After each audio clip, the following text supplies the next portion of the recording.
I'm going to be brief because so much of what has been said I agree with.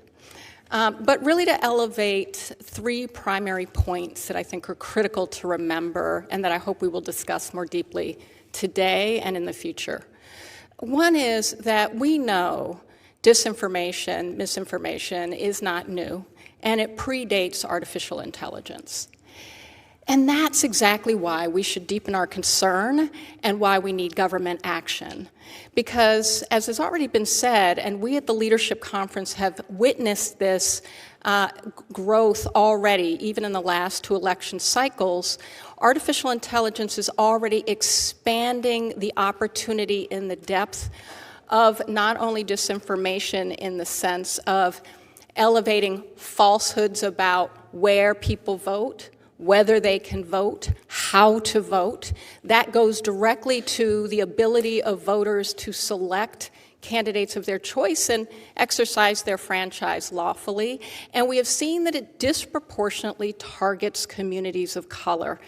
Even the Senate Intelligence Committee noted that when it was looking at Russian interference in the 2016 election, that African American community was really disproportionately targeted by that disinformation. The tools of artificial intelligence we are already seeing in the generative sense of artificial intelligence, the deep fakes, already being utilized by some political action committees and political parties. And that is something that already tells us that it's already in our election cycle and that we must pay attention to whether or not people have clear information about what is and is not accurate, what a candidate did or did not say, in addition to the other things that we've talked about. But I also want to talk about the conditions in which we have to consider this conversation about generative artificial intelligence and our election integrity. You know, we only have a democracy if we have trust in the integrity of our election systems. And a big part of the narrative we have been seeing driving disinformation in the last 2 cycles has been the narrative that our elections, in fact, are not trustworthy. This is something we are continuing to see increase. We have also watched as social media platforms have turned back from policies, have gutted staffing to ensure that their public squares, essentially that they maintain as private companies, are adhering to their user agreements and policies in ways that ensure that everyone online is safe from hatred, safe from harassment, but also is clear what is and is not factual information.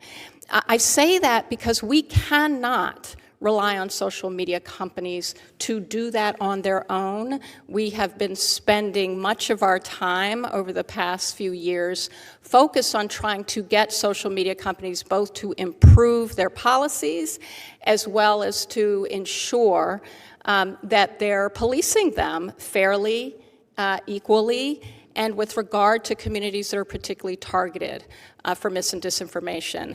I can tell you what you've seen in many news reports. In many instances, we've seen a gutting of the staffing that has produced the ability to do some of that oversight, and even when they had that staffing, it was inadequate.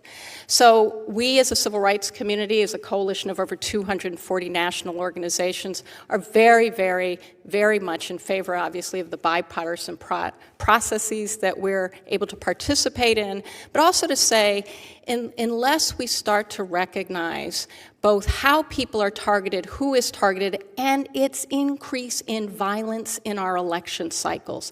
This is not just theoretical, it's practical, it's documented, and we're seeing an increase. FBI data shows it, that we are at risk, but that we can take action both in regulating artificial intelligence and ensuring the public knows what is artificially produced, and also ensuring that we have oversight of what social media companies are doing and whether they are complying with their own policies and ensuring that they're helping to keep us safe. Thank you.